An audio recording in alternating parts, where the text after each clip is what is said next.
नमस्कार। मैं रोहन शर्मा स्वागत करता हूं सभी का आपके अपने चैनल ज्योतिष एंड वास्तु में। कैसे हैं आप सभी? आज हम यहां पर बात करने वाले हैं एक बहुत ही ज्यादा इंपॉर्टेंट टॉपिक के बारे में। आप सभी ने डॉक्टर को देखा होगा। एक डॉक्टर वो होता है जो बीमारी को देख करके दवाई बनाने की कोशिश करता है, और एक डॉक्टर वो होता है जिसे हम सर्जन कहते हैं, जो ऑपरेशन करता है और बीमारी को पूरी तरह से हटाने की कोशिश करता है। दोनों डॉक्टर्स में बहुत बड़ा अंतर है, बट उस लेवल तक पहुंचने के लिए दोनों ही डॉक्टर्स ने कड़ी मेहनत करी होती है। बट दूर से अगर हम देखें तो दूर से देख करके हमें लगेगा कि यार इस डॉक्टर का काम कितना आसान है और इस डॉक्टर का काम कहीं ना कहीं थोड़ा सा मुश्किल होगा। और बहुत सारे डॉक्टर्स को देख करके लगता है कि इनका काम ही आसान है, या फिर कोई ड्राइवर हो तो ऐसे देख के लगता है गाड़ी ही तो चलानी है, कितना आसान काम है। कोई मैकेनिक हो तो बस गाड़ी सही तो करनी है, कितना आसान है। और इन सब में अगर एस्ट्रोलॉजी के बारे में बात कर ली जाए तो लोग कहते हैं कि पंडित का काम या एस्ट्रोलॉजर का काम तो और भी ज्यादा आसान होता है। बस ग्रहों को देखना है और बताना है और बोल देना है कि शनि यहां बैठा है या XYZ प्लैनेट यहां बैठा है, ये रिजल्ट देगा और कहानी खत्म। इतना ही अगर आप जानते हैं तो फिर आप बहुत बड़ी गलती कर रहे हैं, क्योंकि ज्योतिष शास्त्र अपने आप में एक बहुत बड़ी साइंस है, अपने आप में एक बहुत बड़ा ग्रंथ है, और प्रोसेस बाय प्रोसेस आगे बढ़ने पर ही आपको सटीक परिणाम देखने को मिलते हैं।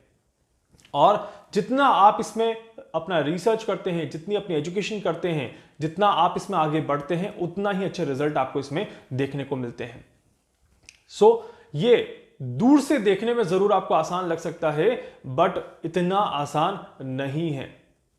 इसके पीछे कई सारे रीजंस हैं जो कि मैं आपको समय समय पर बताता हूं और अपनी कैलकुलेशंस करके आपको एक्सप्लेन करता हूं कि it is not a easy task. Like ये एक दिन या एक घंटे की कैलकुलेशंस नहीं होती। आज से कुछ दिनों पहले, 15 डेज पहले मैंने एक वीडियो बनाया था। उसमें मैंने बहुत इंपॉर्टेंट चीज कही थी, बहुत ही ज्यादा इंपॉर्टेंट चीज। वो मैं आपको बताऊंगा अभी मैंने क्या कहा था। पिछले 3 दिनों में जिस तरह की घटनाएं चल रही हैं वो आप सभी सुन रहे होंगे, आप सभी ने देखी होंगी। सबसे पहली घटना एक बहुत बड़े भूकंप का आना, जो कि 7 रिएक्टर स्केल को पार करता है, जो कि अपने आप में एक बहुत बड़ा नंबर है। बहुत ज्यादा एक दिखाता है इंडिकेशन कि समय कहीं ना कहीं थोड़ा सा खराब है। उसके ठीक अगले दिन आपको एक बड़ा ज्वालामुखी विस्फोट देखने को मिलता है। इंडोनेशिया में आज जो ज्वालामुखी विस्फोट देखने को मिला उसमें इंसानों की भी डेथ हुई है, और ये भी अगेन एक इंडिकेशन देता है कि बहुत बहुत ज्यादा इंपॉर्टेंट समय यहां पर चल रहा है। और ठीक इसके बाद एक तरफ हमें पानी का तूफान देखने को मिलता है। चेन्नई में आप सभी ने न्यूज सुन ली होगी, एयरपोर्ट पर पानी भर गया, बहुत तेज बारिश हो रही है और तूफान की स्थिति यहां पर देखने को मिल रही है। वहीं पर पिछले ऑलमोस्ट 7 दिनों से, बहुत ज्यादा दूर नहीं बट 7 दिनों से तो है ही है कि देश के कई इलाकों में मावठ जैसा मौसम बना हुआ है। मतलब कि बारिश, लिटरली बारिश हो रही है। जहां पर मैं हूं वहां तो कल पूरे दिन बारिश हो रही थी। आज बादल दिख रहे हैं, सूरज की किरणें देखने को नहीं मिल रही 3-4 दिन से। तो इतना खराब मौसम यहां पर देखने को मिल रहा है, जहां पे सर्दी नहीं है बट वहां पर आप सभी को बारिश और बादल बहुत ज्यादा देखने को मिलेंगे। अब ये ऐसी चीजें हैं जो प्रकृति से जुड़ी हुई हैं, जलवायु से जुड़ी हुई है। वेदर और प्रकृति एक ऐसी चीजें हैं जिसे कि अनुमान नहीं लगाया जा सकता, जिसमें आप देख करके नहीं कह सकते कि हाँ ये हो रहा है या हाँ ये होगा। उसके लिए आपको कोई ना कोई तो कैलकुलेशन करनी होती है, कोई ना कोई तो चीजें आपको समझनी होती है। उसके बाद ही अगर आप उस चीज को आगे बोलें तो मुझे लगता है कि आप उसे सही से समझेंगे। जब सूर्यदेव ने राशि परिवर्तन किया था और वृश्चिक राशि जब प्रवेश करी थी सूर्यदेव ने, वृश्चिक संक्रांति हमने वहां पे देखी थी। और वृश्चिक संक्रांति के समय पर मैंने एक कैलकुलेशन करके आप सभी को बताया था, वो मैं आपको एक बार सुनाना चाहता हूं। आप इसे जरूर सुनिएगा। आप इसमें टाइटल देख सकते हैं, मैंने बहुत क्लियरली मेंशन किया है कि आग का गुब्बारा उठेगा। मैंने इस शब्द का इस्तेमाल किया है, और जब किसी ऐसे शब्द का इस्तेमाल किया जाता है इसके पीछे डेफिनेटली कोई स्ट्रॉन्ग कैलकुलेशन है। अब आप देखिएगा, मंगल और सूर्य का क्लोज कॉम्बिनेशन। यहीं पर मंगल और सूर्य आगे बढ़ के आने वाले 30 दिनों में कुछ और घटनाक्रम को यहां पर बताते हुए दिखाएंगे। कौन कौन सी रहेगी ये घटनाएं मैं आपको बताने वाला हूं, एक एक करके आप नोट कर सकते हैं। सबसे पहले आने वाले 30 दिनों में आग का गुब्बारा देखने को मिलेगा। आग का गुब्बारा, इसका मतलब होता है कि कोई बड़ा धमाका, कोई इस तरह का धमाका जिसमें भयंकर आग या भयंकर धुआं निकलते हुए आपको दिखे। जिस तरह से अगर हम कहें कि एक कोई इतना बड़ा विस्फोटक हादसा जिससे कि आग का गुब्बारा देखने को मिले, या फिर कोई ज्वालामुखी फट जाए, कोई वॉल्केनो यहां पर देखने को मिल जाए, इस तरह के भी योग यहां पर बनते हैं। या किसी इस वीडियो में मैंने और कई सारी चीजें एक्सप्लेन करी हैं। मैंने बहुत क्लियरली कहा है कि 10 दिसंबर से पहले पहले इस तरह की घटनाएं देखने को मिलेंगी। आज आप डेट नोट कर सकते हैं, 4 दिसंबर है, ये घटनाएं आपको देखने को मिल रही हैं, जबकि बहुत क्लियरली मेंशन किया था कि 23 नवंबर के बाद और 10 दिसंबर से पहले इस तरह की घटनाक्रम देखने को मिलेगी। मतलब कि 23 से लेकर के 10 दिसंबर के बीच में ऑलमोस्ट 17 डेज का कैलकुलेशन होता है, और 17 डेज में ग्रहों की कैलकुलेशन के हिसाब से बहुत क्लियरली शब्द का इस्तेमाल किया गया है कि आग का गुब्बारा उठेगा।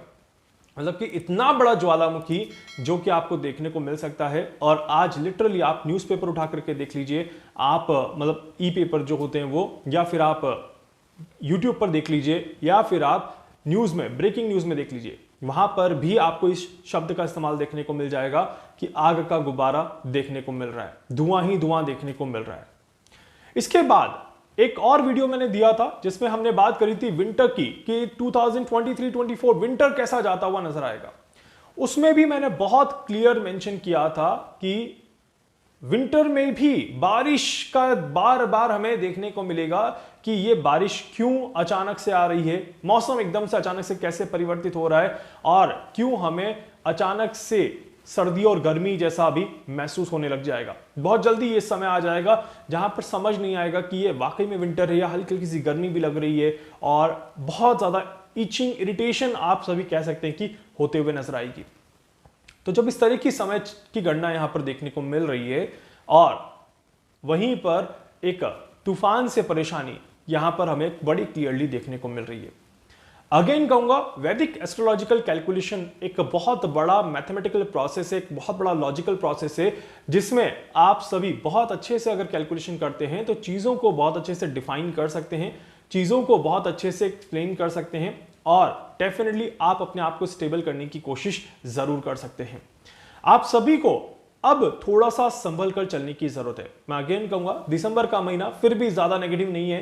दिसंबर के महीने में ये घटनाएं हो रही हैं, ये बहुत खुशकिस्मती है हमारी कि ये जाते हुए इस सीजन की घटनाएं हैं, और क्योंकि शनि और मंगल अब ज्यादा नुकसान नहीं देंगे, क्योंकि वो समय नजदीक आ चुका है। 10 दिसंबर तक का समय जो है वो अब आपका चेंज हो रहा है धीरे धीरे, एंड समय यहां पर परिवर्तित होना शुरू हो जाएगा। सो ओवरऑल अगर ग्राफ देखें तो नुकसान की टेंडेंसी जो है वो कम है। हालांकि घटनाक्रम तो होगा ही होगा, जो घटनाएं हैं वो होनी ही होनी है, उसमें कोई शक, कोई दो राहे नहीं है। बट यहां पर इंपॉर्टेंट चीज क्या है कि ये घटनाएं अगर जनवरी के महीने में हो रही होती, ये घटनाएं अगर मकर संक्रांति के बाद हो रही होती, तो इसका इंटेंसिटी और ज्यादा होता, इससे नुकसान और ज्यादा होता। उसके बारे में भी मैं आपको आगे कैलकुलेशन करूंगा कि मकर संक्रांति के बाद आने वाला समय क्या कुछ लेकर के आएगा, कैसे वो समय जाएगा, सूर्य की मकर संक्रांति इस बार क्या कुछ करते हुए नजर आएगी, उसके बारे में भी आपको काफी सारी इंफॉर्मेशन देखने को मिल जाएगी। बस एक ही चीज कहूंगा कि दूर से चीजें जितनी आसान दिखाई देती है, एक्चुअली में कैलकुलेशन उतनी आसान नहीं होती। या दूर से किसी भी ग्रह को देख करके कुछ भी बोल देना is not at all astrology. इस बात का विशेष ध्यान रखिए। हर ग्रह का अपना एक मकसद होता है, हर ग्रह की अपनी एक कैलकुलेशन होती है, और हर ग्रह किसी न किसी ग्रह के साथ मिल करके काम करता है, तब जाकर के एक कैलकुलेशन बनती है, और उसके बाद आपकी लाइफ के कैलकुलेशंस निकलती हैं। इस बात का विशेष ध्यान रखिएगा। अगर किसी सब्जेक्ट का सम्मान न कर सके तो उसका अपमान न करें, और सीधी सीधी बात है कि प्रत्यक्ष को प्रमाण की आवश्यकता नहीं होती। और मैं तो हर बार प्रूव कर चुका हूं अपने आप को, ज्योतिष के शास्त्र को, अपने नॉलेज को, और साथ ही साथ बहुत सारी चीजों में हमने कैलकुलेशन करके एक्सप्लेन किया है कि ग्रह वाकई में काम करते हैं, और मैं हर बार कहता हूं कि ग्रह काम करते हैं, आपकी लाइफ को लीड करते हैं और आपकी लाइफ को प्लैनेट के भरोसे पर ही आगे लेकर के जाया जा सकता है। आप अपनी खराब लाइफ को अच्छा बनाना चाहते हैं तो ग्रह ही एकमात्र सहारा है, वहीं से रास्ता निकलेगा और वहीं से आपको अपना सही डायरेक्शन देखने को मिलेगा। उम्मीद करता हूं आपको सारी जानकारी समझ में आ गई होगी। वीडियो को लाइक कर दीजिएगा, चैनल को सब्सक्राइब कर दीजिएगा, बेल आइकन पे जरूर से क्लिक करिएगा। कुछ पूछना चाहते हैं, कुछ जानना चाहते हैं, अपने बारे में कुछ भी समझना चाहते हैं, आप मुझसे संपर्क कर सकते हैं। मैं पूरी कोशिश करूंगा आप सभी की हर संभव मदद यहां पर कर सकूं। धन्यवाद।